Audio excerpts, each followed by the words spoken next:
Então, meus amigos queridos desse nosso grupo de estudos, Sueli Caldas Schubert, é uma alegria nós retornarmos aos nossos encontros das quartas-feiras. Então, hoje nós iniciaremos o capítulo 4, faremos o estudo do capítulo 4 da obra Transição Planetária. E o nosso resumo será trazido pelo querido João.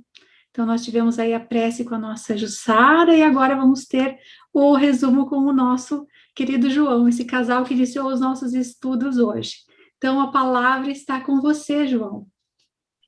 Boa noite, amigos. É um prazer muito grande estar novamente aqui nesses estudos. Então, o capítulo 4, que a gente vai fazer um resumo aqui, se chama Roteiros Terrestres. Se vocês se lembram das semanas anteriores, Manuel Filomeno de Miranda, junto com Ivon Costa e o Oscar, assistiram à materialização do espírito Orion de uma outra galáxia que veio transmitir uma mensagem de apoio, de suporte, de incentivo para o trabalho que ia se iniciar, que vai se iniciar de socorro e resgate das vítimas do tsunami que aconteceu na Ásia, de novo, em 2004. Então, Manuel Filomeno de Miranda começa o capítulo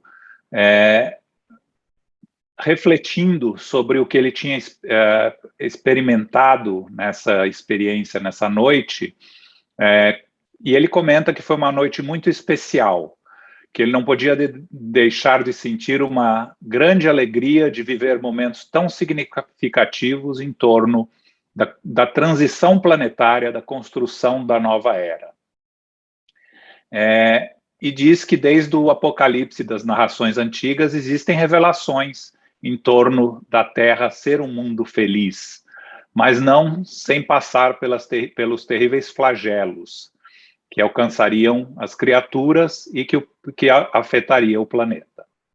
Continuando seus pensamentos, ele nos diz que os atos hediondos de terrorismo e atrocidade repetiam-se de maneira aparvalhante, mas que eram sinais inequívocos desta grande mudança que já estava acontecendo no orbe terrestre.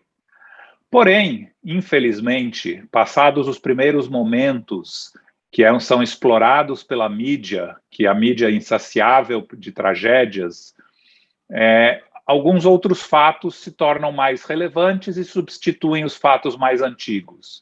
Então, aqueles que ficam para trás e que deveriam merecer estudos, deveriam merecer um aprofundamento mental, são deixados de lado. Mas, de qualquer maneira, alguns movimentos ainda chamam a responsabilidade às nações, e as nações que são responsáveis pela emissão dos gases venenosos procuram desviar a atenção para novas conquistas, novos divertimentos. E ainda, quando o pranto das vítimas ainda não havia secado e os trágicos efeitos dos acontecimentos ainda não tinham diminuído, já se observava a indiferença com que eram tratados à medida que não fosse mais destaque no noticiário. Eles ficam relegados à própria sorte. As praias do Oceano Índico ainda estavam cheias de cadáveres, dezenas de milhares de pessoas ainda com construções destruídas e sem lugares para viver, e a insensatez turística já planejando novos pacotes em outros paraísos e outros lugares de lazer que não foram danificados pelo tsunami. Porém, ele comenta que, felizmente, mulheres e homens nobres, organizações e entidades humanitárias que se sensibilizam com a dor do próximo e acorreram com generosidade oferecem recursos que poderiam diminuir o desespero das vítimas e dos sobreviventes que precisavam reconstruir os lares e continuar as suas experiências humanas na sua encarnação. Porém, o espetáculo espiritual ainda era muito grave. Ao lado da decomposição dos cadáveres humanos, os espíritos abruptamente arrancados do domicílio orgânico, ou do corpo carnal vagavam perdidos e desesperados pelas áreas onde sucumbiram numa noite sem término, pesada e ameaçadora. Os gritos de desespero, os apelos de socorro e os fenômenos de imantação com outros desencarnados infelizes constituíam a geografia extrafísica desses dolorosos acontecimentos. Eles acompanhavam Manuel Filomeno de Miranda e companheiros, os tristes acontecimentos desde a comunidade que eles estão presentes, através de recursos especiais que projetavam para eles as imagens terríveis. E eles recolhiam-se, então, às reflexões de como seria possível contribuir para atenuar tanto desespero e cooperar um pouco com o restabelecimento da ordem. Porém, no dia seguinte, ele deveria reunir-se com os organizadores da jornada à região conflagrada. Então, quando amanhece, ele comenta que amanhece um dia esplêndido, com céu azul turquesa, e faz um comentário adicional muito interessante, que embora eles se encontrem sobre as mesmas ações das leis que vigem na manutenção do orbe terrestre, a luz do sol que os alcança, por que não encontra obstáculos materiais para produzir o aquecimento contínuo, tem sempre a mesma temperatura. A temperatura é constante onde eles estão. Também resultado das camadas especiais de energia emanada dos fótons, que envolvem o campo vibratório deles. Dessa forma, não ocorrem alterações lá como as sofridas aqui no planeta e decorrentes da posição da Terra em relação ao Sol. Eles deveriam, então, encontrar-se às 10 horas à sombra de um cedro no jardim que circunda o templo ecumênico, onde todos os religiosos das mais diferentes convicções se reúnem para vivenciar as suas doutrinas. Então, quando ele se aproxima, ele junto com Oscar, encontram com Ivon Costa, que lembramos do capítulo anterior, que acompanhava o responsável pela excursão que eles veriam a ter. E Ivon Costa os apresenta, os coloca em contato com um benfeitor que está encarregado de os guiar aos labores terrenos. Então, esse novo amigo começa a falar que ele é o irmão Charles White, de origem inglesa, que exercera na sua última encarnação a medida convencional. Então, quando encarnado, ele conta que ele viveu o maior período de existência na região da Polinésia, nas ilhas onde aconteceu o tsunami. Ele fez parte originalmente dos conquistadores que, em nome da civilização europeia, se impuseram aos habitantes das ilhas em largas faixas dos mares do sul. E quando eles chegavam, traziam conceitos equivocados, se consideravam superiores aos chamados indígenas, e em nome dos falsos valores que carregavam, lutaram para aculturá-los com presunção de senhores do conhecimento. E conclui, ledo engano. À medida que convivíamos com os nativos, descobríamos a sabedoria de que eram portadores, apesar do seu aparente primitivismo. Fomos encontrar nos seus cultos, considerados por nós grosseiros, informações profundas que eram passadas de uma para outra geração oralmente e pelos trabalhos que aqui se dedicavam. Os seus xamãs, em momentosas comunicações espirituais, eram, ao mesmo tempo, sacerdotes e médicos, pensadores e sábios, conselheiros, administradores e psicólogos eficientes. Continua ele dizendo que com eles tomaram conhecimento da interferência dos mortos na existência dos vivos e aprenderam que a terapia mais eficiente diante dos desafios do binômio saúde-doença é sempre o amor expresso, no respeito recíproco e nos cuidados que são oferecidos por todos os membros do clã. Então, com o passar do tempo, ele optou por viver com a ingenuidade dos locais, assimilando os costumes e as habilidades. Quando desencarnou, de maneira nenhuma queria se afastar dessa convivência.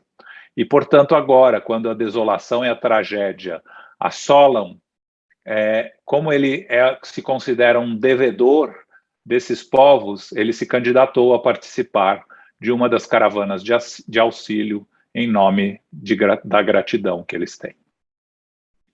Ele conclui dizendo que encontra-se na colônia realizando um estágio para o qual ele trouxe diversos amigos de diferentes nacionalidades para treinarem técnicas de socorro especial com os guias do templo e para poder aplicar em nossa área de atendimento.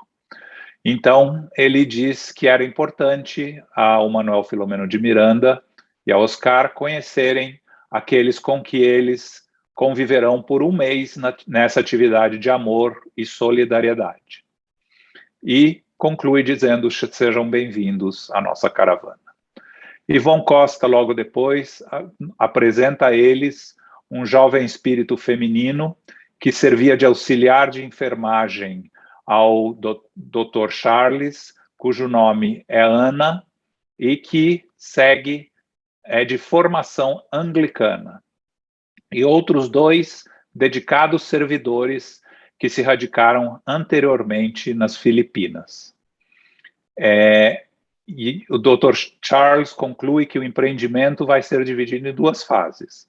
A primeira dela na região do tsunami e a segunda na psicosfera do Brasil, preparando as mentes e os sentimentos dos resgatados para as reencarnações especiais. Aí, depois de expor o projeto, os liberou e estabeleceu 18 horas como a ocasião em que seria realizada a viagem desse grupo ao planeta Terra. A seguir, os amigos filipinos se identificaram. Como eu mencionei anteriormente, eram 2. O mais idoso foi sacerdote católico numa das muitas ilhas e chamava-se Marcos. Havia se dedicado ao ministério da fé religiosa e à educação infantil, havendo desencarnado no ano de 1954, aos 70 anos de idade. O outro, mais jovem e sorridente, vestia-se de maneira própria do seu povo e logo esclareceu que pertencia à religião muçulmana e era conhecido como Abdul Severin, que desencarnara vitimado de febre palustre aos 40 anos de idade. Oscar, por sua vez, expôs a sua formação judaica e Manuel Filomeno de Miranda se referiu à adoção do comportamento espírita. Então, só para nos recordar aqui, temos, então, integrantes nesse grupo de 5 diferentes religiões: muçulmana, judaica, anglicana, católica, espírita. Um grupo, conforme Ivon destaca, o bem imarcessível, ou seja, o bem incorruptível. O padre Marcos, então, que conhecia bem a região que visitaríamos, esclareceu que o choque das placas tectônicas que gerou o tsunami era guardado no mundo espiritual e que as providências haviam sido tomadas no plano espiritual, inclusive construindo-se um posto de socorro espiritual sobre a região que sofreu os maiores danos. Se vocês se lembram, a região de Aceh, na Indonésia, norte da ilha de Sumatra. Engenheiros e arquitetos desencarnados movimentaram-se com rapidez e construíram uma comunidade de emergência que os albergaria logo mais, recebendo também aqueles aos quais socorrêssemos, ou seja, um posto de atendimento do plano espiritual que serviria de hospedagem para eles e atendimento aos espíritos sofredores resgatados da tragédia. Mas também ele acrescentou, curiosamente, que os ocidentais que se encontravam em férias e que foram vítimas mantinham profunda ligação emocional com aquele povo e foram atraídos por forças magnéticas para resgatar, na ocasião, velhos compromissos que lhes pesavam na economia moral. Nada acontece por acaso, como a gente sabe. Por fim, depois da exposição de Marcos, Manuel Filomeno de Miranda pergunta como se ele conciliava o conceito da reencarnação com os dogmas esposados pela sua formação católica. E Marcos esclarece: o caro Miranda não ignora que as formulações da verdade partem deste mundo real na direção da Terra, e que as religiões as vestem de superstições, lendas e dogmas, conforme os níveis de consciência das criaturas que lhes aderem, velando umas e liberando outras.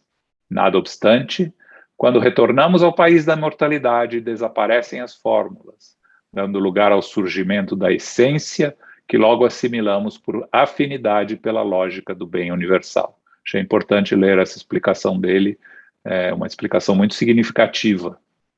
Então, por aí termina, e ele, Manuel Filomeno de Miranda, Ivon e Oscar, que se encontram preparando-se para essa excursão, continuaram essa conversa até 2 horas antes de iniciar a jornada à Terra para começar os novos trabalhos. Espero que vocês tenham compreendido o resumo, tenham absorvido o capítulo e, obviamente, agora os comentários dos nossos amigos vão nos esclarecer muito mais o que aqui a gente apresentou. Muito obrigado. Obrigada, João. Obrigada pelo resumo. Ficou muito bem claro, ficou muito acessível a todos. E agora nós vamos passar para os aprofundamentos. E hoje eles estão a cargo dos nossos amigos Vitor e Marcelo. Então, inicialmente, nós vamos agora passar a palavra para o Vitor. Muito obrigado, minha amiga, muito obrigado. Eu agradeço e cumprimento a todos em nome de Jesus e vamos fazer uma abordagem a respeito daquilo que o João comentou, do espetáculo espiritual nas regiões atingidas pelo tsunami. Vamos lembrar que, quando o João fez esse resumo, ele aborda a questão que os espíritos foram abruptamente arrancados do corpo físico e vagavam perdidos e desesperados. Ouviam-se gritos de desespero, apelos de socorro e aqueles fenômenos de imantação com os outros desencarnados infelizes. E que Manuel Filomeno coloca como síntese que seria esta a geografia extrafísica dos dolorosos acontecimentos. Mas eu me lembrei de uma situação em que André Luiz nos narra no livro Ação e Reação, em que ele vai falar sobre um desastre aviatório, um acidente de avião. E mais à frente eu vou explicar por que eu fiz essa digressão, estou fazendo com relação ao livro Ação e Reação.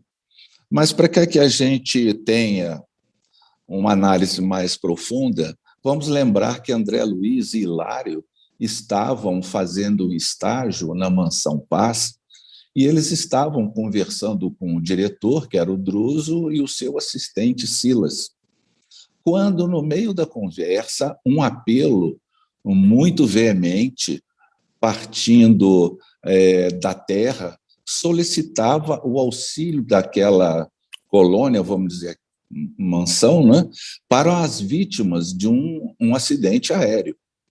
E Druso imediatamente liga um aparelho que fosse um pequeno televisor, vamos lembrar que isso é na década de 40 do século passado. Né? A gente vê a similaridade com o que está sendo dito aqui. Então, e que nesse televisor ele percebia as imagens daquele local onde tinha acontecido aquele acidente. Então, ele fala que estavam acompanhando essa notícia como se fosse num cinema, né? Cinema sonoro, e perceberam, numa crista de uma serra, o avião acidentado e que trazia consigo as vítimas do acidente. E perceberam um ancião fazendo uma prece, formulando um apelo comovedor, pedindo que a mansão aonde estava André Luiz, o Druso, o Silas e o Hilário pudesse enviar socorristas para atender aqueles acidentados, que eram em número de 14. Eram 14 pessoas desencarnadas nesse acidente. O que acontece? Desses 14, 8 desencarnados estavam na posição de choque. 4 estavam gemendo junto aos restos mortais e 2 deles gritavam desesperados, mas totalmente inconscientes. Mas, mesmo pela televisão, os amigos espirituais estavam ali trabalhando, desvelados e atentos, e perceberam, o Druso, o André Luiz, Hilário e Silas, que, através da televisão, que um jorro de luz caía do céu e auxiliava aqueles companheiros nas tarefas de atendimento aos acidentados. E ele falava o seguinte: o quadro patético era tão real, André Luiz falando, a nossa observação, que podíamos ouvir os gemidos daqueles que despertavam desfalecentes, as preces dos socorristas e as conversações dos enfermeiros que consertavam providências à pressa. Olha como que é interessante, porque não só viam, como ouviam e os mínimos detalhes daquela tarefa socorrista. Foi então que Hilário e André Luiz, perguntaram ao Druso se não seria possível a participação dos dois nessas tarefas socorristas. O que o Druso rapidamente disse não, porque ele disse, sim, que um trabalho dessa natureza era de um caráter especialíssimo e que requisitava trabalhadores rigorosamente treinados. Aliás, o André Luiz ele tinha essa propriedade de, sempre que surgia algum tipo de trabalho, ele procurava se oferecer para ajudar e aprender. Assim com Cipriana também, quando ele estava descendo aos umbrais mais pesados, às trevas, ela negou a participação dele, porque ele não tinha condição, ele não tinha feito nenhum curso preparatório para trabalhar em regiões tão inferiores. Então, nesse caso também, lhe foi negado essa participação. Então, Hilário perguntou, de uma forma bem respeitosa, por que o motivo era só para atender seis desencarnados, sendo que o total de desencarnados era 14, porque a convocação foi para atender 6 dos 14. E fala o seguinte, o Druso: o socorro no avião sinistrado é distribuído indiscriminadamente. Contudo, não podemos esquecer que, se o desastre é o mesmo para todos os que tombaram, a morte é diferente para cada um. Ou seja, dos 14 que desencarnaram, somente 6 apresentavam a possibilidade de serem resgatados de forma mais imediata, porque eles tinham condições para isso. Então, continua André Luiz: no momento, só serão retirados aqueles cuja vida interior lhes outorga a imediata liberação. Vamos lembrar disso.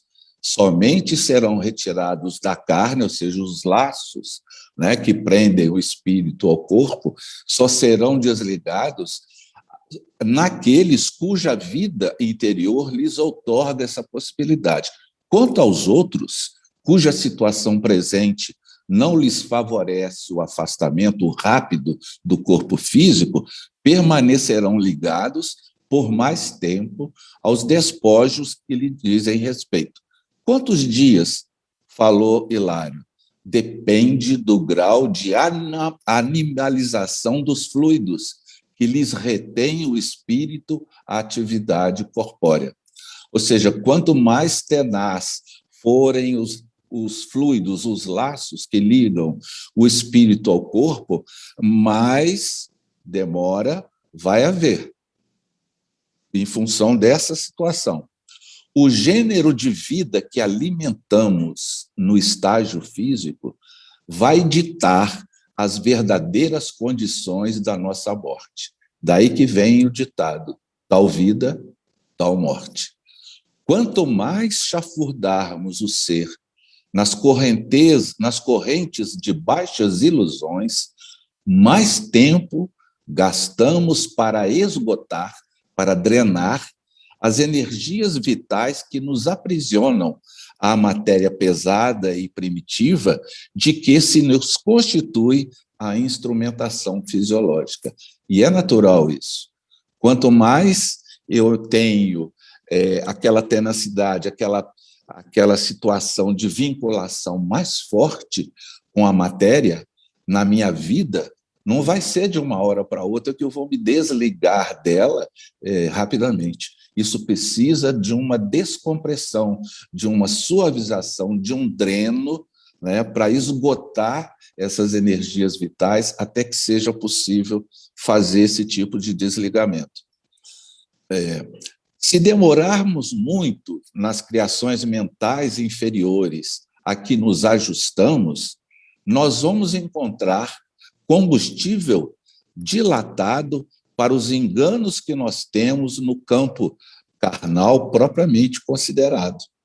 E quanto mais nos submetamos às disciplinas do espírito que nos aconselham equilíbrio e sublimação, mais amplas possibilidades conquistaremos para a exoneração da carne em quaisquer emergências. Então, não é só no caso das tragédias coletivas, no infarto, no acidente. Se nós tivermos essa vida no campo físico regida pelos valores do equilíbrio, da sublimação, em qualquer situação da nossa desencarnação, nós teremos essa facilidade de desligamento e favorecendo também que os benfeitores trabalhem com mais rapidez, né? É assim que a morte física não significa a mesma coisa que emancipação espiritual. Morrer é uma coisa, desencarnar é outra, né? Então, temos esses apontamentos. E os demais companheiros que estão acidentados, eles ficarão sem assistência, embora ainda vinculados aos restos mortais? De modo algum, Druso fala. Ninguém vive desamparado. O amor infinito de Deus abrange o universo.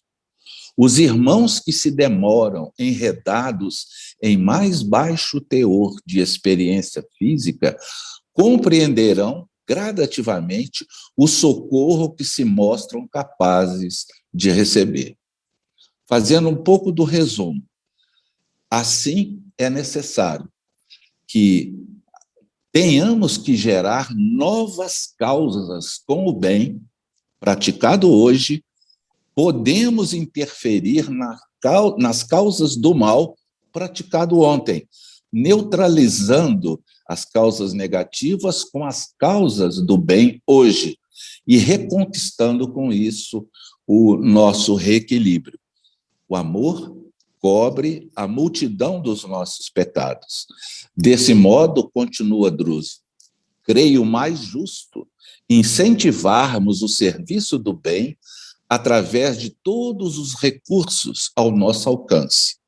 A caridade e o estudo nobre, a fé, o bom ânimo, o otimismo e o trabalho, a arte e a meditação construtiva constituem temas renovadores, cujo mérito não será lícito esquecer na reabilitação de nossas ideias e, consequentemente, de nossos destinos. André Luiz, curioso, pergunta, isso quer dizer que ninguém se eleva ao céu sem se quitar com a terra?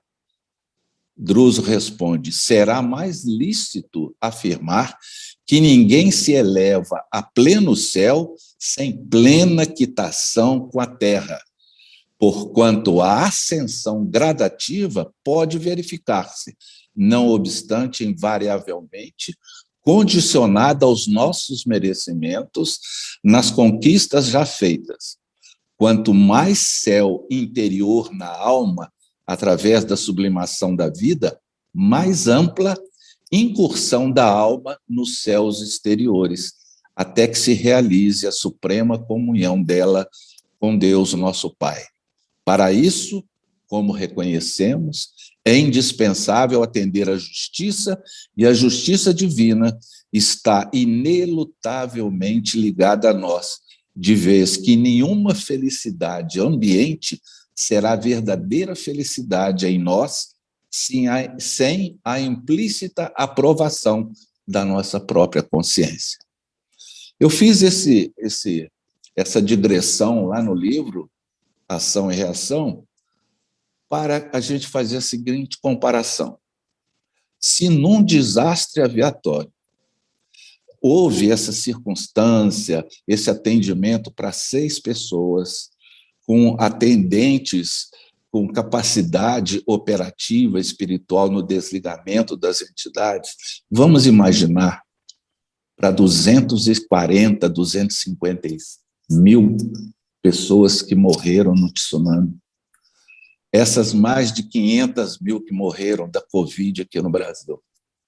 Como que a gente percebe que é o atendimento? A gente já estudou no livro, no Rumo do Mundo de Regeneração, o trabalho hercúleo da equipe, né, que foi colocada a serviço da Covid-19, fazendo todo esse trabalho para auxiliá-los nos hospitais, nas situações mais difíceis.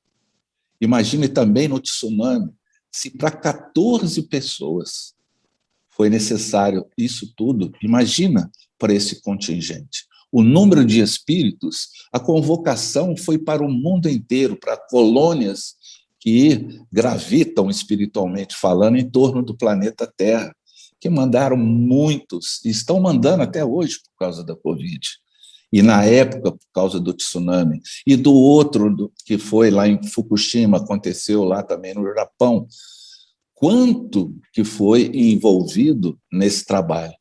E o pior não é isso. O pior que a gente tem que lembrar é que, fora da situação da diminuição da tenacidade dos nossos laços, que nos ligam ao corpo pelas nossas ações na atual encarnação, nós não poderemos ocasionar com o nosso conhecimento dificuldade para os benfeitores em nos auxiliar e a gente mesmo facilitar esse trabalho de ser atendido.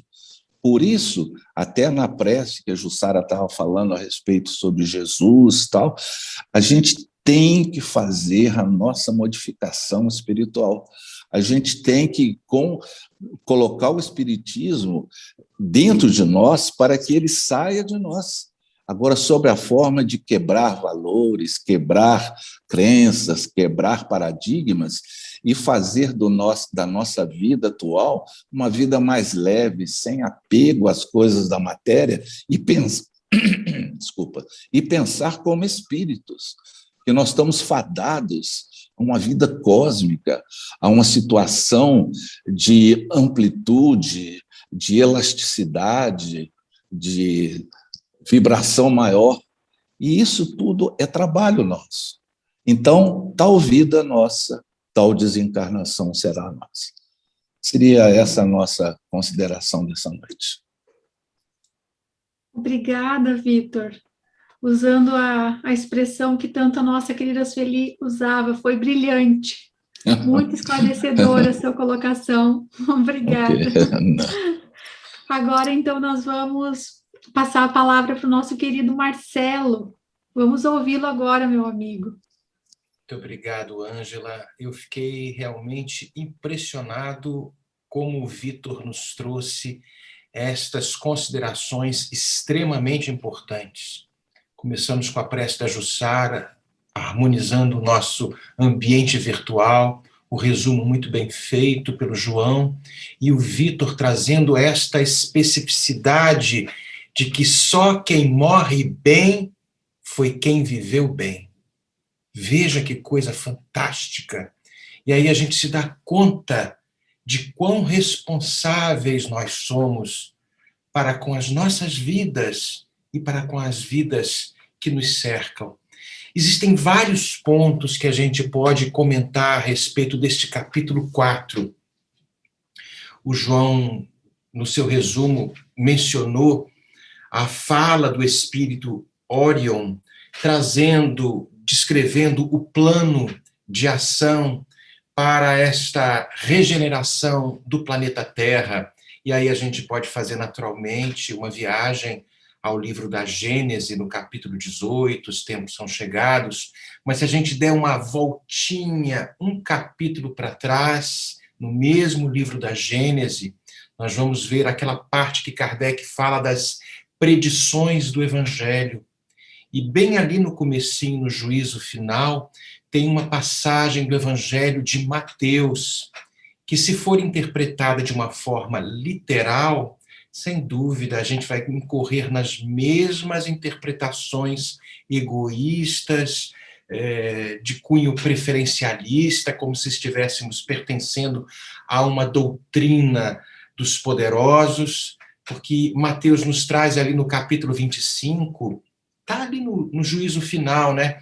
Quando o Filho do Homem, ou seja, Jesus, vier com toda a sua majestade, acompanhado de todos os anjos, que são os bons espíritos, aí ele coloca assentando no trono da sua glória, ele vai ter todas as nações ali em volta dele, e aí vai fazer como um bom pastor, separando os bodes das ovelhas. A gente claramente vê que esta fala do evangelista Mateus nos mostra que Jesus, esta mensagem cristã, sobre óticas diferentes, como a gente vai ver no capítulo 14 do livro No Rumo do Mundo, No Rumo ao Mundo de Regeneração, que a gente estudou da última vez, pelo mesmo espírito Manuel Filomeno de Miranda. E Ismael traz uma mensagem muito bela, que Ismael falando que esta mensagem do Filho do Homem, ele não fala bem assim, eu estou dando uma adaptada, né? Será conhecida por toda a humanidade, mesmo que não seja no formato cristão. No final a gente chega lá, mas nestes processos de entendimento, o amor vai aos poucos se enraizando dentro dos corações que já entenderam que só quem morre bem são aqueles que viveram bem. E a mensagem tem muitas passagens, né? Ela vai falar ali de algumas questões a respeito destas mensagens que já foram trazidas naquelas páginas remotas do Evangelho de Jesus. É como Manuel Filomeno de Miranda traz, e nas narrações do Apocalipse, que é o último livro do Novo Testamento, né? Trazendo ali o Apocalipse, é como se fosse, em inglês a gente chama The Revelation, é o livro de revelação, quando João traz naquelas visões na ilha de Pátimo, ali bem pertinho da Grécia, na costa da Grécia com a Turquia, ali perto de Éfeso, ele trazendo as suas visões a respeito deste processo da humanidade. É o que Manuel Filomeno de Miranda nos traz. E este livro, Apocalipse, traz, se a gente pudesse dividir ele em 3 partes, lógico que isso é muito resumido, né? Ele fala a respeito de algumas injustiças sociais, ele vai crescendo, trazendo o sofrimento que aguarda aqueles que incorreram contra a lei de causa e efeito, o sofrimento que aguarda todos os sofredores, mas na última parte, o fim dos tempos, mostrando o fim de um ciclo, mostrando a vitória do bem, que é, na verdade, a manifestação do amor de nosso Senhor Jesus Cristo por toda a humanidade. É o que está ali, bem no comecinho deste nosso capítulo 4. Mas ele mostra também, a gente está tentando fazer aqui uma recapitulação dos pontos que o Vitor abordou de uma forma muito específica, aquele processo dos desencarnes e os resgates, mas a responsabilidade que a humanidade tem para com o próximo, para com a natureza. Veja que Manuel Flamengo de Miranda nos traz isso. O cuidado com a nossa casa, fala das questões ligadas à poluição, dos efeitos que a poluição traz, do envenenamento, da nossa própria casa. Não existe mais lá fora. Quando a gente joga todas essas coisas sem nos preocuparmos com a nossa casa, a gente pensa, estou botando um saco de lixo lá fora, estou jogando a poluição lá fora. Não existe mais lá fora. Nós estamos num planeta que pertence a todos nós, e um dia nós vamos receber os reveses dessas situações todas. Mas a parte mais bonita, que é depois deste trabalho belíssimo que o nosso Vitor descreveu, nos mostra a providência divina se abastecendo das possibilidades de tantas almas queridas que, encontrando-se nas diversas nacionalidades, é lógico que o espírito não tem nacionalidade, mas nós temos ainda os nossos atavismos, os nossos condicionamentos nesta ou naquela religião, e mesmo assim existe uma causa comum. A causa comum é do amor. A causa comum fala a língua dos necessitados, porque ali estavam, como o Vitor falou, e estão nos relatos das notícias, mais de 200.000 almas de diversas nacionalidades, com seus costumes, com as suas doutrinas religiosas. E quem melhor para resgatar estas almas, que muitas delas ainda afeiçoadas à sua forma de pensar, aqueles que falam a mesma língua do coração. Nós sabemos que o espírito, quando passa para o lado de lá, desencarnando, não atinge a condição angélica. Lógico que não, ainda guardamos as nossas dúvidas, os nossos desesperos, os nossos atavismos religiosos, os nossos condicionamentos mentais. E aí nós percebemos, neste espírito específico que o João trouxe no resumo, Charles White, esse inglês, que estando uma vez entre aqueles povos ilhéus, numa primeira análise, acha que são inferiores, mas convivendo um pouco mais com eles, percebe a grandeza e a sabedoria que estas almas já conseguem dividir com aqueles que têm humildade de perceber. Eu gostaria de trazer a figura de um espírito que me é muito caro, que aprendeu com os silvícolas no Brasil estas lições que Charles White havia aprendido e agora no mundo espiritual divide com os irmãos que pertencem ali ao campo espírita. Poderíamos falar de um jovenzinho que saiu de Portugal no século XVIII, no início do século XVIII, e aporta em terras brasileiras, no Rio de Janeiro, chamado João Barbosa, e que depois, inserido nos contextos cristãos, católicos, assume a postura de Fabiano de Cristo, que aprendeu com os índios, com os silvícolas, ele sendo um português, naquelas considerações que o mundo da época tinha como os europeus mais evoluídos, talvez do ponto de vista intelectivo, mas há uma sabedoria que faz parte do espírito, que clama por algo melhor, que é viver em harmonia com o próximo, consigo mesmo e com o Pai maior. Fabiano de Cristo, que teria sido José de Anchieta, pelas psicografias que o nosso querido Francisco Cândido Xavier nos trouxe, aprendeu com os silvícolas.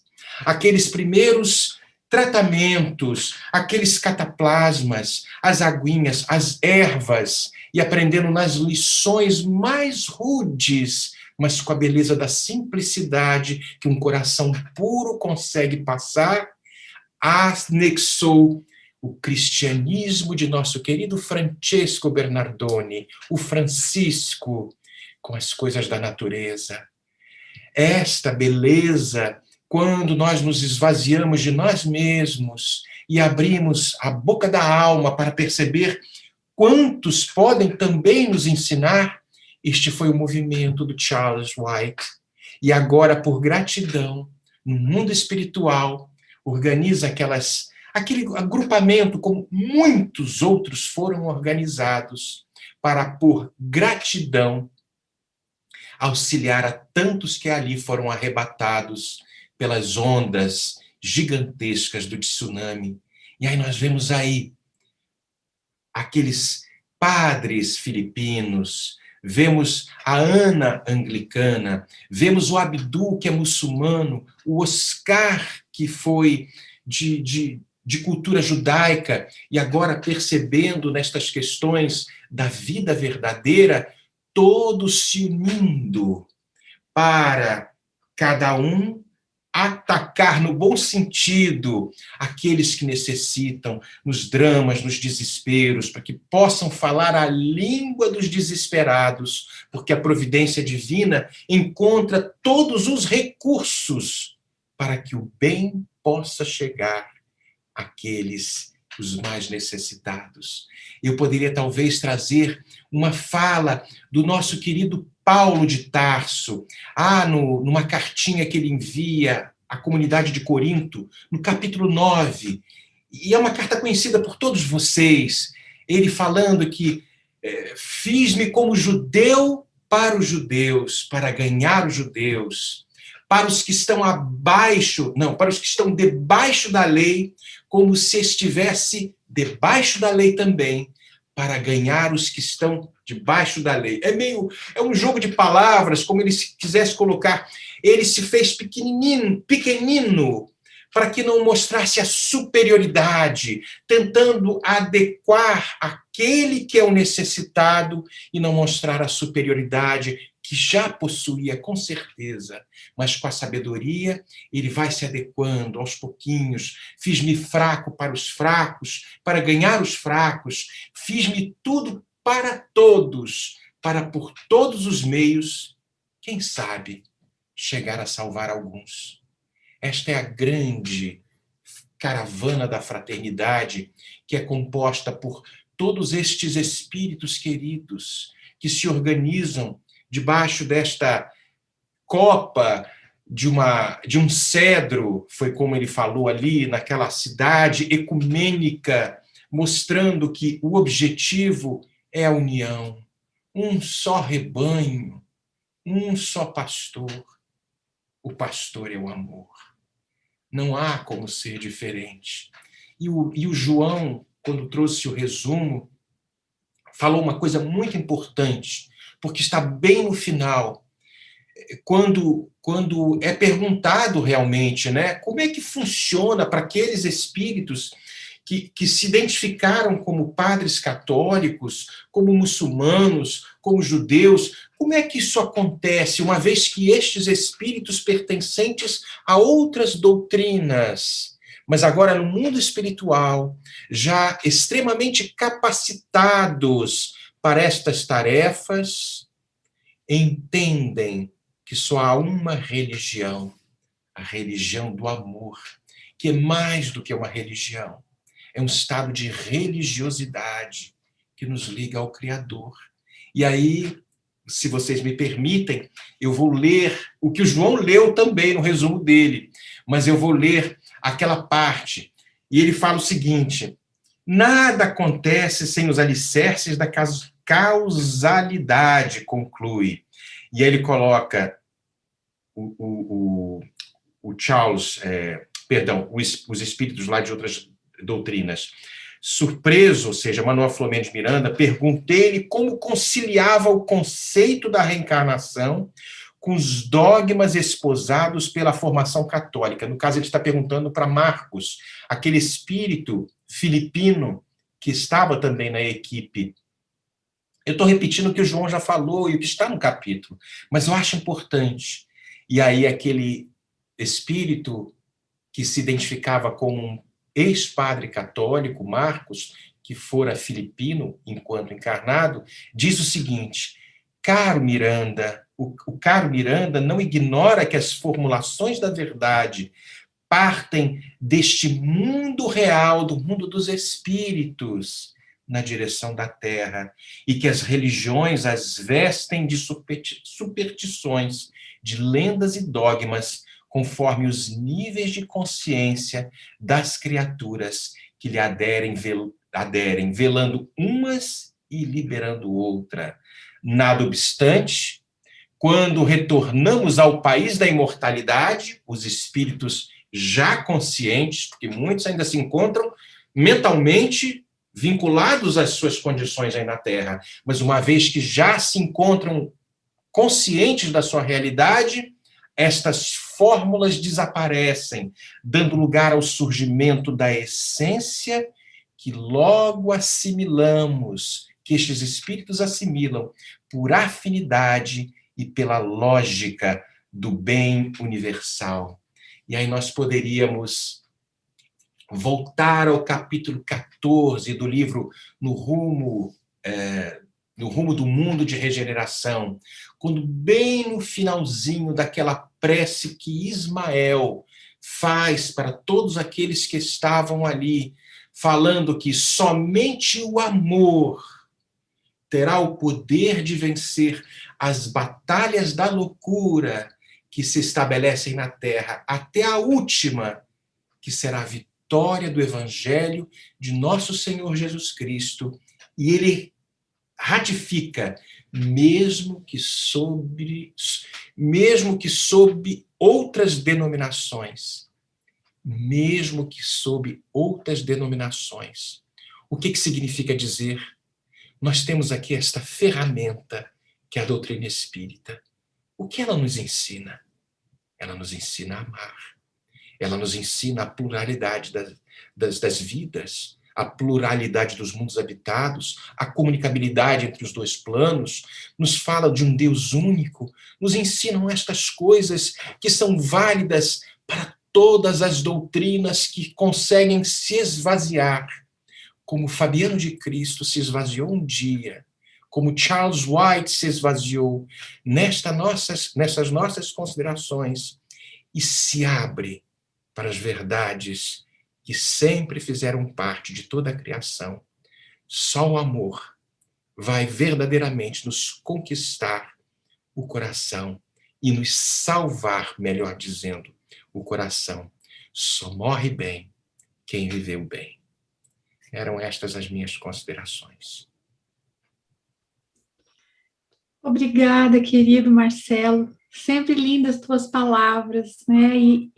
E aqui no chat eu vi agora há pouco o João Batista reportando a fala da nossa Gisele, quando diz que quanta emoção e sentimento nós temos com esses ensinamentos que a doutrina espírita nos traz, né? Quanto esclarecimento, nós somos eternos devedores de tudo isso, né? Muito obrigada, linda sua exposição. Agora nós vamos passar para as perguntas. Então, nós teremos 2 perguntas, e a primeira pergunta nós faremos para a nossa querida Vânia, que irá nos responder a pergunta que foi enviada, nos levando à página 47, onde diz nosso amigo que perguntou. No final da página 47, temos que engenheiros e arquitetos desencarnados movimentam-se com rapidez e edificam uma comunidade de emergência, que a todos nos albergaria logo mais, recebendo também aqueles aos quais socorrêssemos. Como se dá essa edificação? Pensei em algo sobre formas-pensamento, doação de fluidos para materialização. Poderiam nos falar algo sobre? Então, agora, passamos para você, Vânia, palavra. Obrigada. Muito boa noite aos queridos amigos, aos queridos irmãos. Excelente pergunta essa, que daria, assim, uma semana de estudos. Como que eles fazem? manipulando os fluidos. Manuel Filomeno de Miranda nos fala sobre esses acampamentos espirituais em algumas de suas obras. O espírito André Luiz também. No livro de Manuel Filomeno de Miranda, Entre Dois Mundos, por exemplo, ele vai dizer que espíritos benfeitores construíam uma base central para as atividades de socorro em uma região à beira-mar, a fim de que pudessem usufruir das benesses do oceano. Então, repetindo o que o Vitor falou, o que o Marcelo falou, a misericórdia de Deus para conosco, meus irmãos, é incomensurável, não tem nem como medir. Então, ele diz que ao chegarem a esse local, né, ali na beira do oceano, ali na praia, ele observa que a movimentação dos espíritos benfeitores era muito grande. Operários, engenheiros especializados desincumbiram-se de suas tarefas e contam para Manuel Filomeno de Miranda sobre o esforço que foi desenvolvido para criarem aquela infraestrutura, a fim de desenvolverem os trabalhos de socorro, que, no caso, eram das obsessões. E ele diz: observei os pavilhões que se distendiam em filas ordeiras, eram constituídos por uma substância semelhante ao plástico na tonalidade pérola, de forma que refletissem a claridade das estrelas e da lua. Então, eles atendiam à noite os espíritos. E no livro Nas Fronteiras da Loucura, também Manuel Filomeno de Miranda vai dizer que espíritos benfeitores construíram um posto central transitório em uma praça da cidade arborizada para socorrer os espíritos no período de carnaval. E ele conta, Manuel Filomeno de Miranda, que percorrendo esta área reservada a este posto central fluídico, né, ele pôde observar que o acampamento de emergência socorrista ocupava quase toda a área da praça, uma enorme área ampla e agradável. E antes de serem instaladas as dependências que abrigariam os pacientes espirituais durante aqueles dias de carnaval, engenheiros de nossa esfera, dizem, haviam tomado providências defensivas, muito importante isso. Substâncias ectoplásmicas, diz ele, retiradas das pessoas residentes nas cercanias e também da natureza, foi movimentada para a edificação do conjunto e das muralhas defensivas. Vejam o que eles trabalham para nós. Amplos barracões, diz ele, à semelhança de tendas revestidas de lona, espalhavam-se interligados num conjunto harmonioso, com equipamentos especiais para os diversos tipos de atendimento que ali seria processado. Então, não só a construção fluídica, como equipamentos também. E ele diz que os encarnados transitavam por aquele local sem se darem conta do que ocorria, entre aquelas árvores antigas da praça, que acontecia esse acampamento em outra dimensão vibratória, no mesmo lugar, em outra vibração, em outra dimensão vibratória. Então, o plano espiritual, não estando circunscrito em nenhuma determinada região, né, é lá, não está circunscrito. Ele interpenetra as esferas físicas, desdobrando-se por toda a parte da Terra. Então, qual será o processo utilizado pelos espíritos em suas criações e construções? Vamos encontrar a resposta em A Gênese de Allan Kardec, no capítulo 14, e também no livro dos Médiuns, no capítulo 8, que vai falar sobre o laboratório do mundo invisível. Mas, na Gênese, Allan Kardec vai nos dizer, vai nos ensinar que existe um fluido cósmico universal. Esse fluido cósmico universal é a matéria elementar primitiva. Da onde se origina? De Deus, do Criador. Sai de Deus, o Criador, puro, e vai percorrendo o universo, todos os mundos. Então, ele diz que esta matéria é a elementar e primitiva, cujas modificações e transformações constituem enormes variedades dos corpos da natureza. Tudo é feito pelo fluido cósmico universal.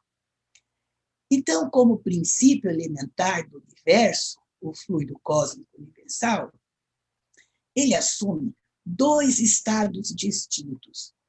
O de eterização, que se pode considerar primitivo, o estado normal do fluido cósmico universal, e o de materialização, que é, de certa maneira, consecutivo aqui.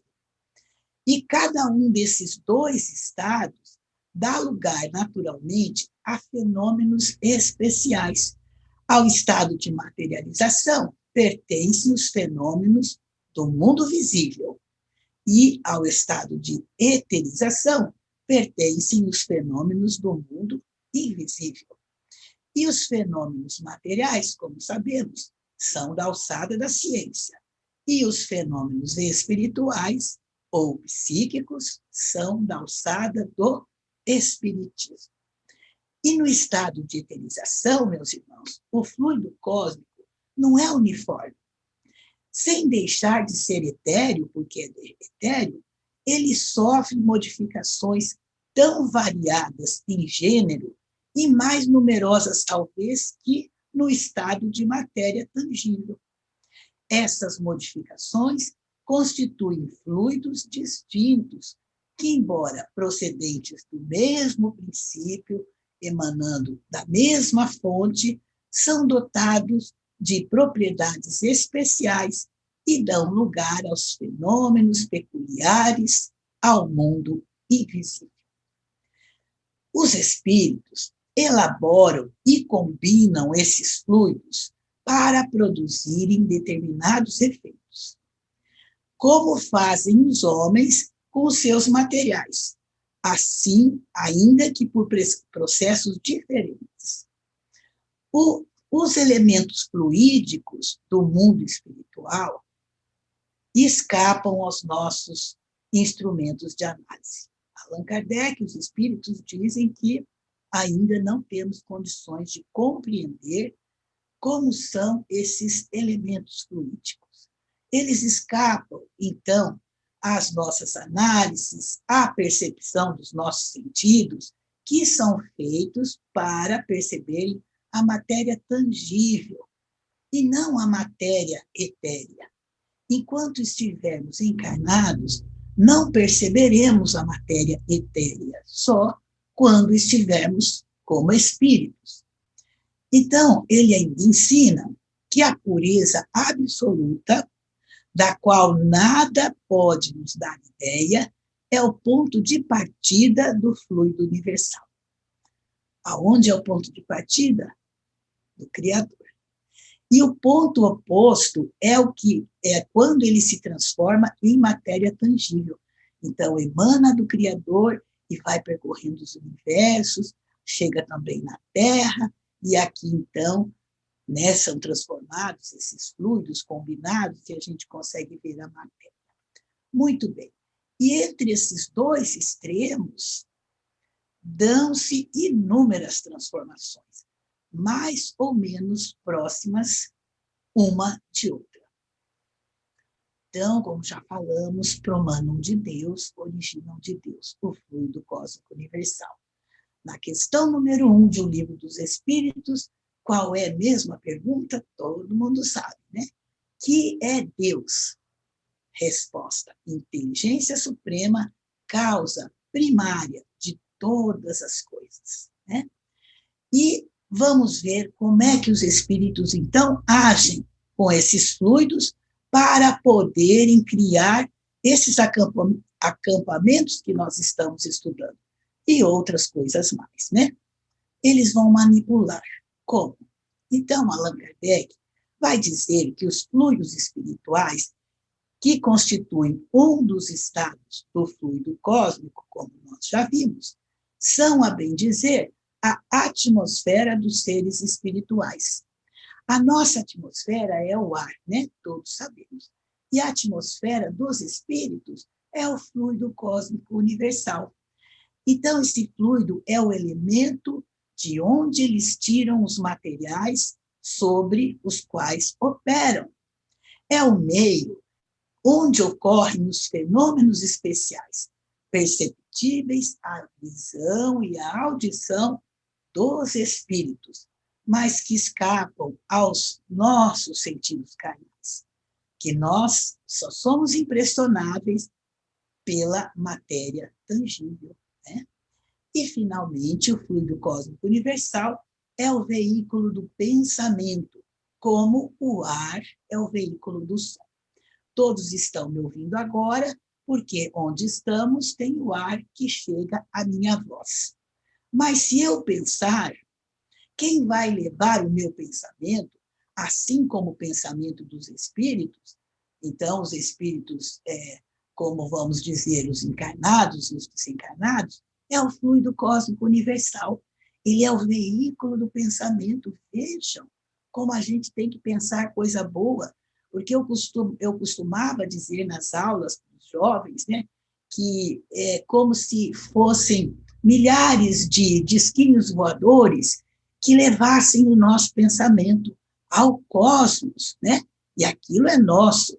Então, o fluido cósmico universal é o veículo do pensamento dos espíritos.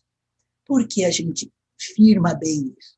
Os espíritos atuam sobre os fluidos espirituais, não manipulando-os como nós, homens e mulheres, manipulamos os gases, mas empregando o pensamento e a vontade.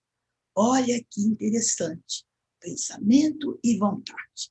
Para os espíritos, o pensamento e a vontade são o que é a mão para o homem. Pelo pensamento, eles imprimem aqueles fluidos tal ou qual direção, os aglomeram, os combinam, os dispersam, organizam com eles conjuntos que apresentam uma aparência, uma forma, uma coloração, como vimos, né? Uma tinha lá uma cobertura de plástico, né? Perolado, né? Então, tudo isso é pela vontade, pelo pensamento, manipulando os fluidos. Mudam-lhe as propriedades, como no caso da água fluidificada, como no passe, como um químico, diz Allan Kardec, muda a dos gases. Então, mudam as propriedades do fluido cósmico, como os químicos mudam a dos gases, né? Ou de outros corpos, combinando-os segundo certas leis. É a grande oficina ou laboratório da vida espiritual. Seria essa, Ângela, a resposta para a nossa querida irmã que nos perguntou. Excelente, Vânia. Estudo bastante rico você nos trouxe. Tem muito material aí para a gente se esclarecer, para a gente buscar entender mais, né? Então, obrigada por ter nos trazido aí essa profundidade. Agora nós vamos para a pergunta para a nossa querida Eulália. E a pergunta que nos foi feita foi a seguinte: Manuel Filomeno de Miranda faz menção ao Apocalipse, numa analogia aos dias em que vivemos.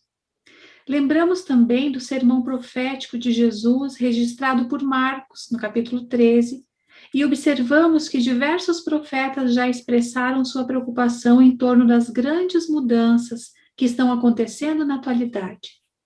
Poderia nos falar mais a respeito destes avisos ou profecias? E se poderíamos ter evitado que elas se concretizassem? Com você, querida Eulália. Boa noite, Ângela. Boa noite, família Sueli Calda Schubert, nossa mãe e patrona. Que Jesus nos ampare este momento de reflexão. Já colhemos verdadeiras preciosidades com todos e iniciamos recordando que desde o último profeta do Velho Testamento até a vinda de Jesus, houve uma espécie de silêncio do mundo espiritual em direção à Terra por mais ou menos 400 anos. E isso vem nos explicar por que diante das dificuldades, principalmente quando períodos desafiadores estão chegando, nós costumamos dizer, acho que Deus esqueceu de mim, acho que Deus me abandonou, porque nós sentimos a experiência desse silêncio. E foi dessa forma que Jesus, quando se despediu da terra, na cruz, ele recitou um salmo, que é exatamente o Salmo 22, que inicia, meu Deus, por que me abandonastes? Nos falando que esse momento de silêncio e de aparência de isolamento é um processo natural para que viajemos para dentro de nós. E para explicar um pouquinho desse sermão profético, que está tanto em Marcos 13, quanto em Mateus 24, que se dá o nome de sermão escatológico, lembrando que essa palavra no grego refere-se aos últimos tempos, ao destino final. Então, foi retirando do capítulo 2 do Evangelho, meu reino não é deste mundo, no item 8 da Instruções dos Espíritos, a mensagem de uma rainha de França, em que ela fala da realeza de Jesus e diz que por ter sido rainha na terra, ela entendia da realeza humana e que reconhecia a realeza, a grandeza de Jesus, a realeza espiritual do Cristo. Como guia e modelo da humanidade, então nós vamos perceber que ele utilizou da linguagem que qualquer religião pudesse compreender, e o capítulo de hoje nos traz 5 diferentes religiões, e exatamente por ele ser esse espírito de uma categoria, que conseguia entender e atender toda a humanidade, esses bilhões de espíritos encarnados e desencarnados, ele faz por merecer essa governança da Terra. E através desse sermão, ele mostra o tempo inteiro a sua capacidade de gerenciar o planeta à frente de qualquer tragédia. Para as religiões mais materialistas, o fim do mundo. Então, com o medo do fim do mundo, elas buscam uma atitude melhor. Para nós, os espiritualistas, os espíritas, principalmente, uma visão muito mais ampla. Ele vem nos falar de um saneamento. E esse saneamento proporciona a progressão da Terra na evolução dos mundos. Isso vai se cumprir. O momento em que a crueldade, a corrupção e a maldade ficarão à frente do juiz. E então eu serei vista em toda a minha glória espiritual, não mais na glória humana. Então, a gente vê que a mensagem da Rainha de França vem ressaltar exatamente isso. No capítulo 1 do Evangelho, eu não vim destruir a lei, ali diz que Moisés iniciou a obra, Jesus deu-lhe continuidade e o Espiritismo a concluirá. Então, são chegados os tempos, né? A Gênesis, capítulo 18, que o Marcelo citou. O Espiritismo vem como o Consolador prometido e nos faz voltar ao Velho Testamento, onde apenas o profeta Isaías afirmou que a passagem de Jesus deixaria essa impressão que os justos sempre estão sofrendo, que os injustos, os cruéis, os corruptos estão sempre vencendo. E isso não vai acontecer. Então, a nossa visão de que o justo que está sofrendo, na realidade, esse sofrimento é muito maior porque ele tenta domar as suas más inclinações, e o outro, extremamente preocupado com a situação do mundo, as conquistas mundanas, ele se volta apenas para esses valores.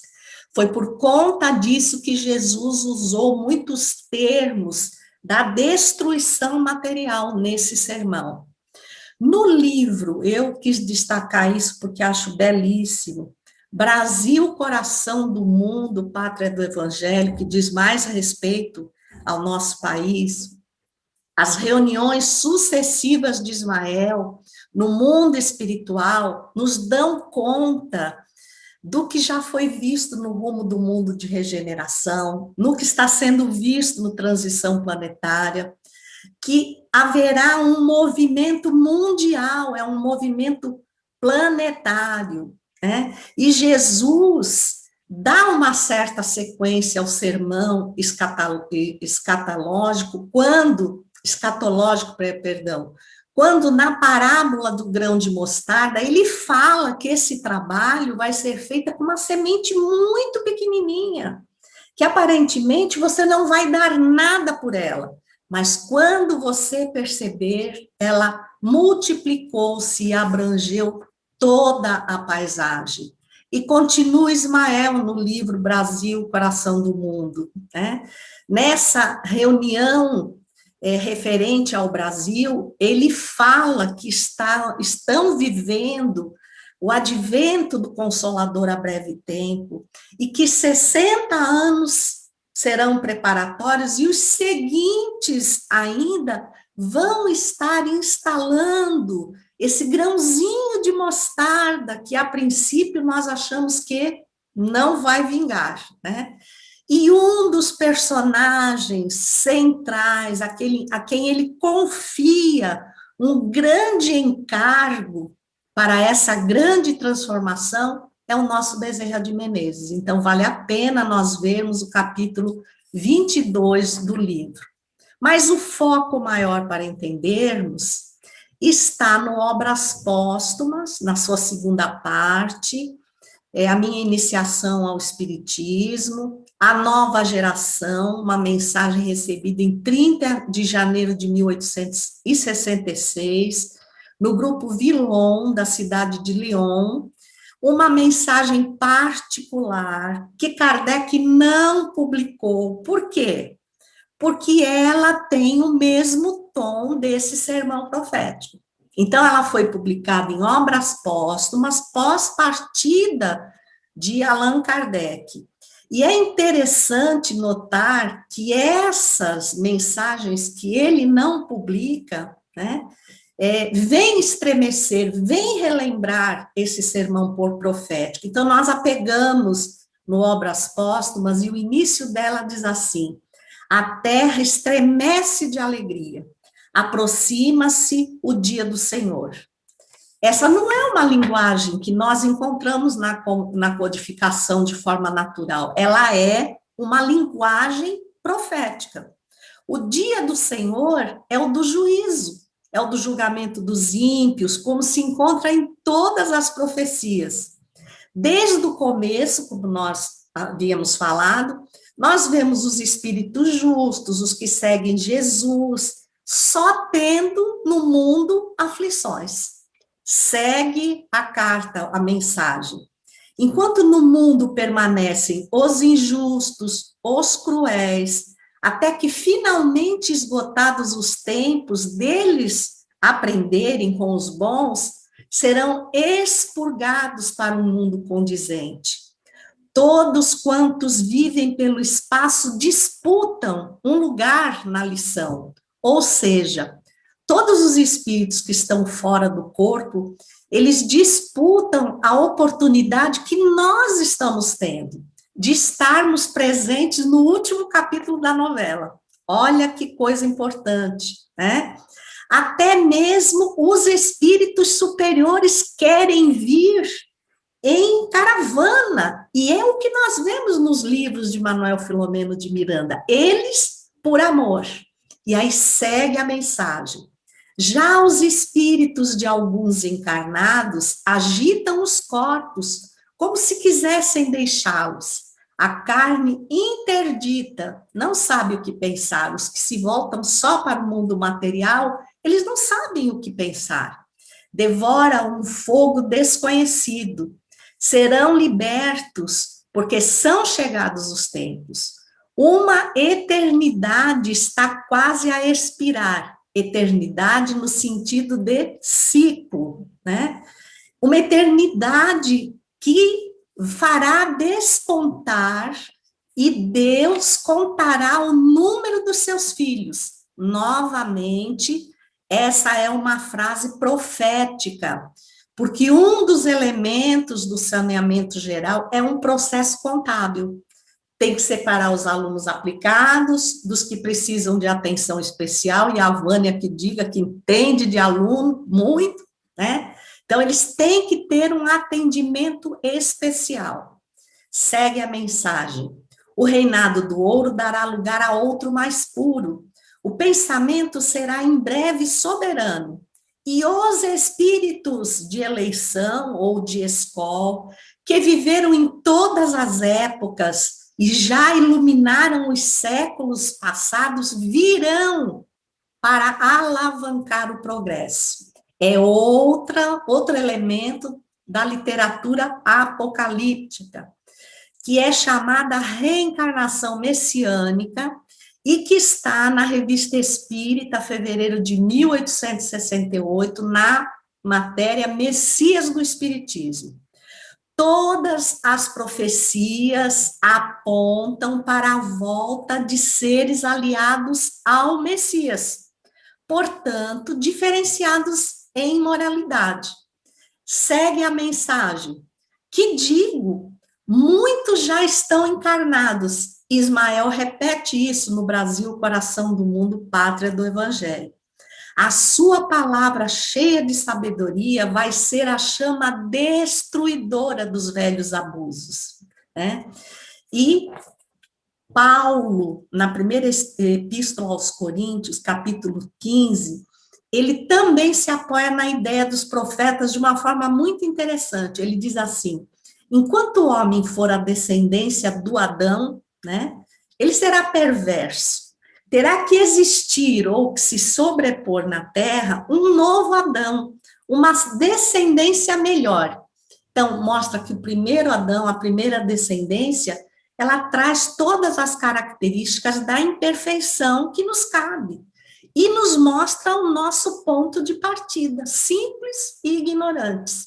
O outro Adão, ele já deve ser o símbolo do projeto da criação, que é a imagem e semelhança de Deus. Quem é ele? Jesus, modelo e guia da humanidade.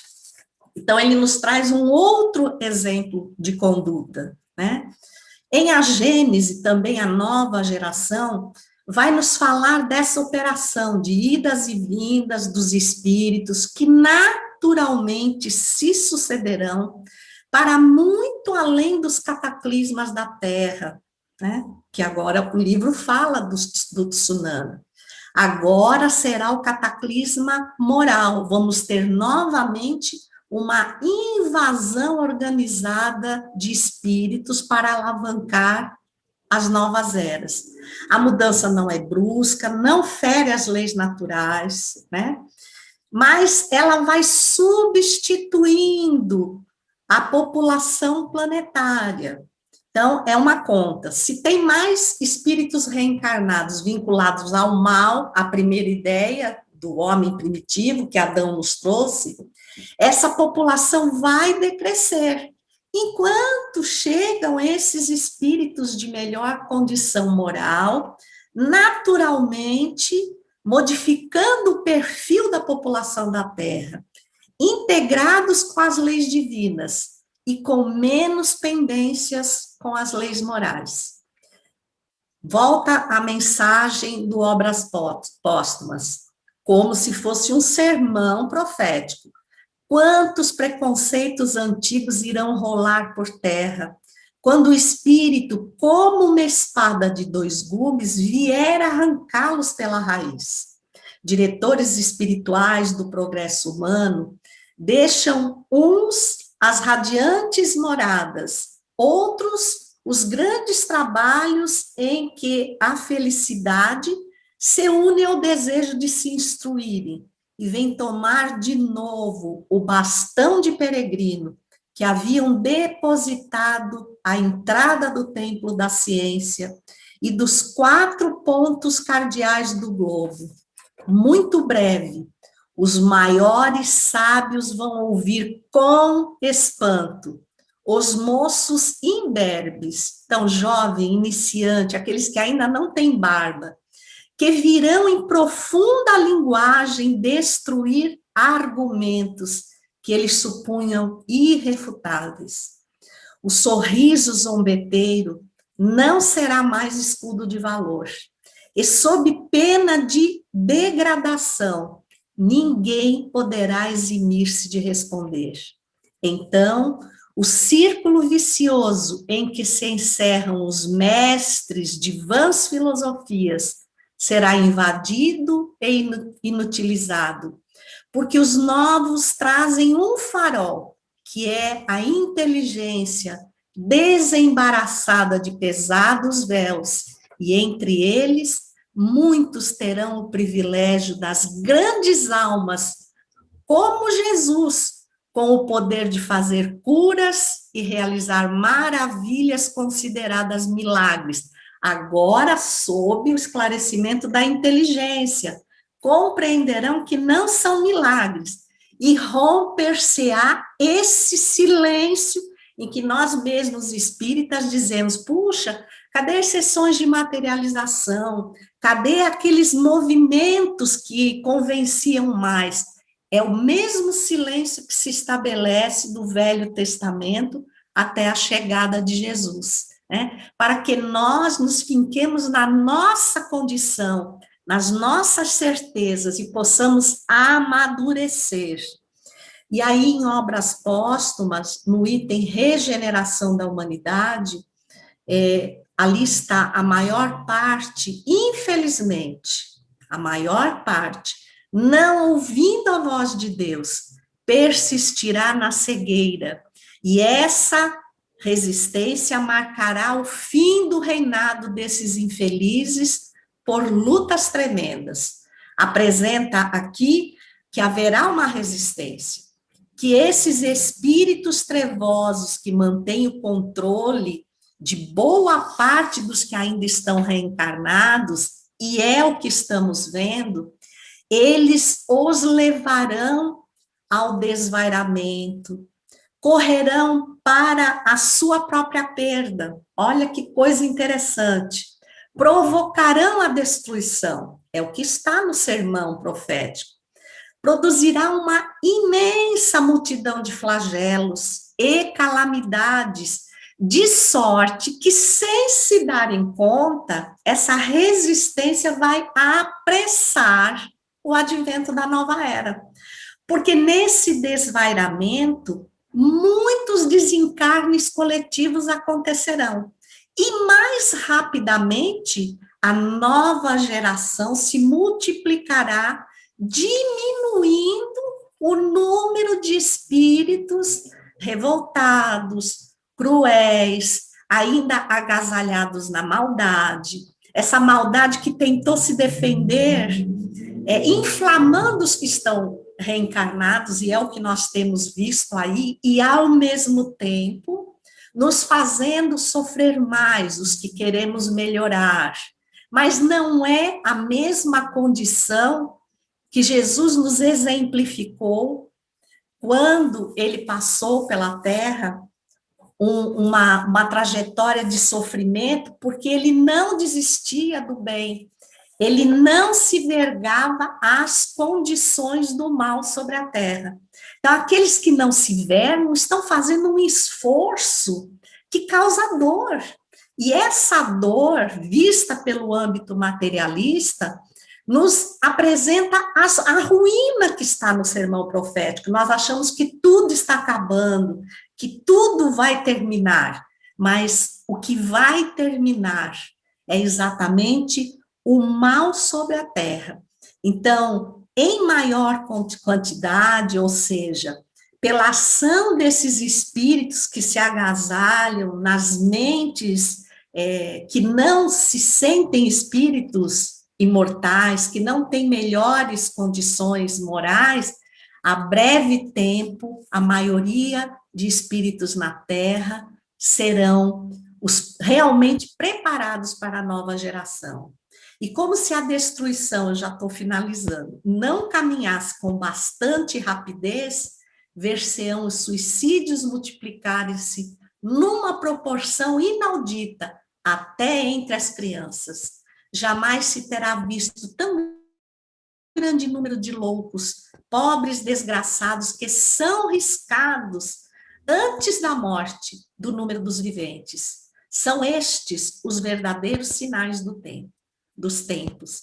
E tudo isto se realizará pelo encadeamento de circunstâncias sem que sejam derrogadas nem de leve as leis da natureza. E não é dessa forma que nós estamos vendo todas as aflições chegarem à casa espírita?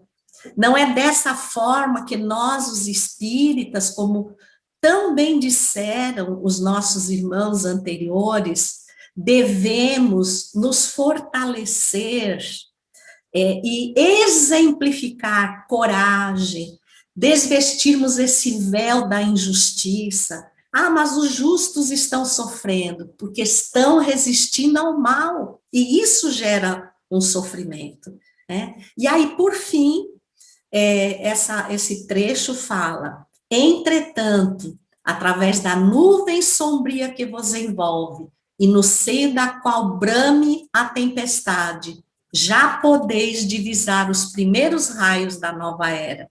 Linguagem apocalíptica. Tudo que envolve céu, estrelas, nuvens, tempestades, na realidade, de uma forma material, está expondo o ambiente psíquico do planeta e de cada um de nós, né? Na nossa intimidade. E fala muito em cataclismas.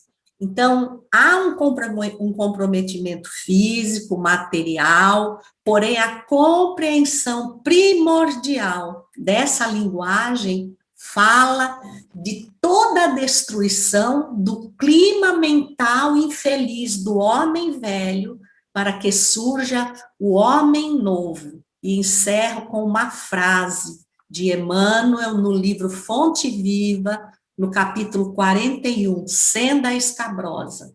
Mantenhamos, pois, toda a certeza de que toda a tempestade é seguida pela atmosfera tranquila, de que não existe noite sem alvorecer. Se isso vale para os processos climáticos, também vale para a psicosfera da Terra, no dia de amanhã. Era isso que eu tinha a falar. Profunda gratidão a todos. Muito obrigada, Eulália, querida. Nós podemos dizer que a nossa noite foi uma amostra muito significativa do quanto o esclarecimento nos produz consolo.